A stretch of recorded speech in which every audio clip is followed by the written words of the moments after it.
మల్లన్న సాగర్ నుంచి మెదక్కే మలిపిన గోదావరి జలాలను మళ్ళీ రంగారెడ్డి జిల్లాకు తెచ్చి ఇదే మల్లన్న సాగర్ ఇక్కడ ఆశ్చర్యకరమైన విషయం ఏంటంటే ఏ మల్లన్న సాగర్ వద్దని చెప్పి కోదండరామ్ గారు రేవంత్ రెడ్డి గారు ఆ ఊర్ల వాళ్ళతోని ధర్నాలు చేయించారు, కోర్టులలో కేసులు వేయించారు, చనిపోయిన వాళ్ళ పేర్లతో కూడా పిటిషన్లు వేయించారు.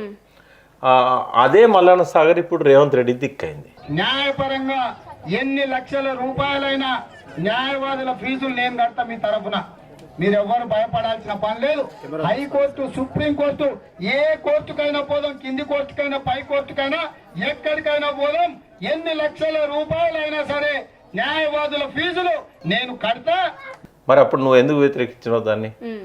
ఇప్పుడు ఆయన అన్ని ఇటువంటి పనులే చేస్తుంటాడు, దాని గురించి అవగాహన ఉండదు, సోయి ఉండదు, ఎవరైనా మంచి పనులు చేస్తే చేయనియాడు. అది మంచి పని అని ఇప్పుడు ఈయన చేసిన దాని వల్ల రుజువు అవుతుంది కదా. ఇలా మల్లన్న సాగర్ లేకపోతే నీకు 20 టీఎంసీలు ఎక్కడొస్తాయి? అది తప్పు పట్టారు. ఇప్పటికి కూడా దాని మీద కామెంట్స్ చేస్తారు. ఇప్పటి నుంచి మాట్లాడకు, ఎందుకంటే నువ్వు గంధమల్ల ఇవాళ గంధమల్లకు శంకుస్థాపన చేసావు. గంధమల్ల శంకుస్థాపన చేసినావు అంటేనే మొత్తం నెట్వర్క్ను నువ్వు యాక్సెప్ట్ చేసినట్టు, అంగీకరించినట్టు. గంధమల్లకి ఎక్కంచి రావాలి నీళ్లు, కొండపోచమ్మ నుంచి రావాలి, కొండపోచమ్మకి ఎక్కంచి రావాలి, మల్లన్న సాగర్ నుంచి రావాలి. ఇక్కడ నుంచి నెట్వర్క్ అంతా నీళ్ళు ఎక్కంచి రావాలి, మేడిగడ్డ నుంచి రావాలి. వరదలు రానప్పుడు కాళేశ్వరం లేకుండా గంధమల్లకు నీళ్ళు రావు. గంధమల్ల కూడా కాళేశ్వరంలో భాగం. ఇవాళ 2 ట్విన్ జలాశయాలు ఏవైతే హైదరాబాద్లో గండిపేట, హిమాయత్ సాగర్, గండిపేటను ఉస్మాన్ సాగర్ అంటారు. ఈ రెండింటికి నువ్వు నీళ్ళు తీసుకుపోతున్నావు అంటే ఈ నెట్వర్క్ ద్వారా నువ్వు కాళేశ్వరాన్ని అంగీకరించినట్టే.